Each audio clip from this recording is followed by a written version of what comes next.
नमस्कार। आज हम आपको दिखाएंगे बिहार की सियासत से लेकर सुप्रीम कोर्ट के फैसले तक की हर वो खबर जो आपके लिए जानना जरूरी है। तो चलिए शुरू करते हैं आज की बड़ी खबरों से। बिहार विधानसभा चुनाव से पहले बीजेपी ने नीतीश कुमार को बड़ा झटका दिया है। गृह मंत्री अमित शाह ने कहा, मैं कौन होता हूं किसी को मुख्यमंत्री बनाने वाला। इस बयान से राजनीतिक हलचल तेज है। साफ संकेत मिल रहे हैं कि अगर एनडीए की सरकार दोबारा बनी तो नीतीश कुमार का सीएम बनना मुश्किल दिख रहा है। गुजरात में सत्ता विरोधी लहर के बीच बड़ा राजनीतिक संकट खड़ा हो गया है। मुख्यमंत्री भूपेंद्र पटेल की कैबिनेट के 16 मंत्रियों ने सामूहिक इस्तीफा दे दिया है। इनमें 8 कैबिनेट और 8 राज्य मंत्री शामिल हैं। बीजेपी आलाकमान अब नई टीम तैयार करने में जुटा है। उत्तर प्रदेश के कैराना में एक शिव मंदिर में 2 नाबालिग लड़कों ने तोड़फोड़ कर दी। पुलिस जांच में सामने आया कि क्रिकेट खेलते वक्त हुए झगड़े के बाद गुस्से में उन्होंने ये काम किया। दोनों को हिरासत में लेकर पूछताछ की जा रही है। ऑपरेशन सिंदूर को लीड करने वाली कर्नल सोफिया को आतंकियों की बहन कहने वाले मंत्री पर एफआईआर कराने वाले जज श्रीधरन का ट्रांसफर कर दिया गया है। अब यह मामला राजनीतिक दबाव का रूप ले चुका है। असम के तिनसुकिया जिले में देर रात सेना के कैंप पर ग्रेनेड हमला हुआ। 3 जवान घायल हुए। बताया जा रहा है कि हमलावर बाइक से आए थे और गोलीबारी करीब 1 घंटे चली। मध्य प्रदेश के मंदसौर जिले में बड़ा मामला सामने आया है। एबीवीपी से जुड़े 4 युवाओं को गिरफ्तार किया गया है, जिन पर कॉलेज के चेंजिंग रूम में गुप्त रूप से वीडियो रिकॉर्ड करने का आरोप है। तेलंगाना सरकार की ओबीसी आरक्षण बढ़ाने की याचिका सुप्रीम कोर्ट ने खारिज कर दी है। कोर्ट ने दोहराया कि आरक्षण की अधिकतम सीमा 50% से ज्यादा नहीं हो सकती।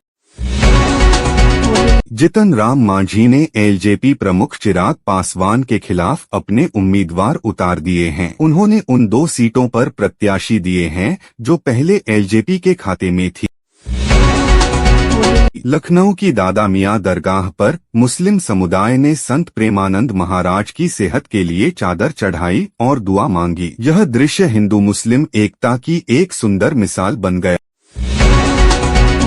चुनाव आयोग ने पश्चिम बंगाल में 3.5 करोड़ मतदाताओं के रिकॉर्ड की जांच की है। पुराने डेटा से मिलान कर अब डुप्लीकेट वोटरों को हटाने की प्रक्रिया शुरू की गई है।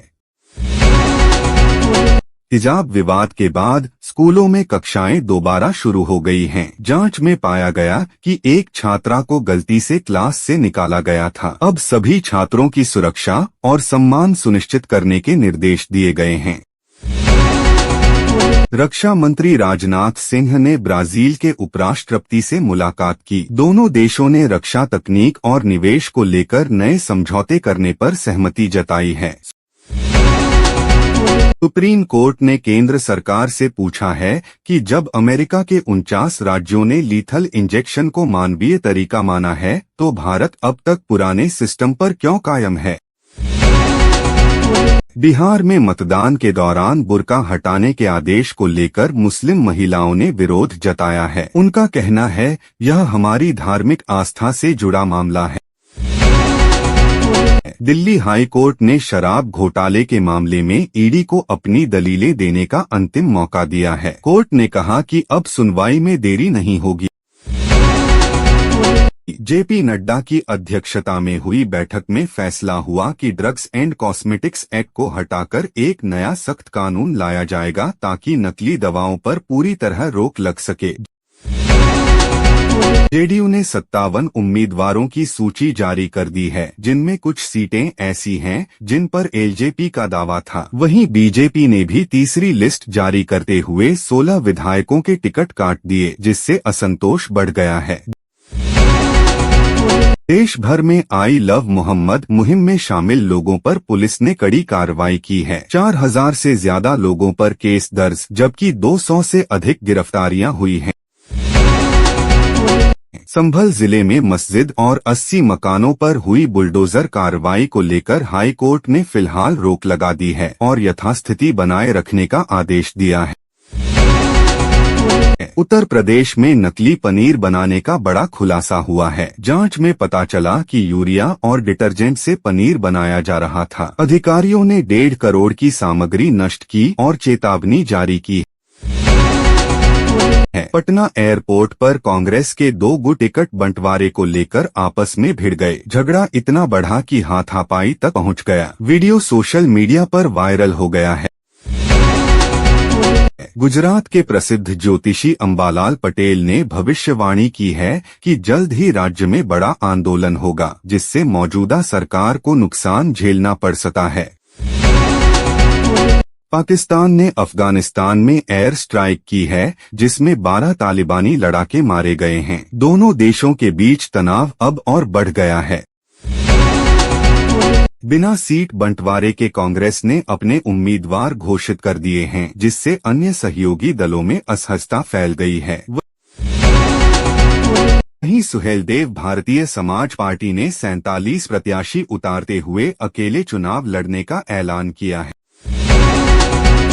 चुनाव आयोग ने सभी राजनीतिक पार्टियों को आदेश दिया है कि इलेक्ट्रॉनिक और सोशल मीडिया विज्ञापनों को पहले प्री सर्टिफिकेशन कराना अनिवार्य होगा।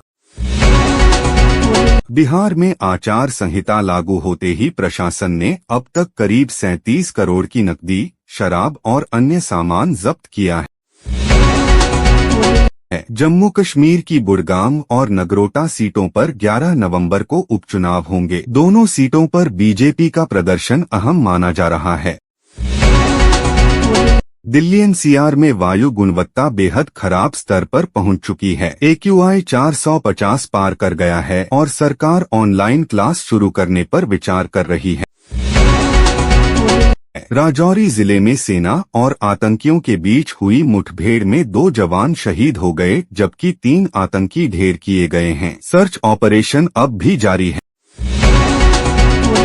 अयोध्या में इस बार रिकॉर्ड तोड़ दीपोत्सव मनाने की तैयारी है। प्रशासन ने 25 लाख दिए जलाने का लक्ष्य तय किया है। चंद्रयान 3 की सफलता के बाद इसरो अब गगनयान मिशन की ओर बढ़ चुका है। भारत का यह पहला मानव अंतरिक्ष मिशन होगा, जिसमें भारतीय अंतरिक्ष यात्री पृथ्वी की कक्षा में जाएंगे।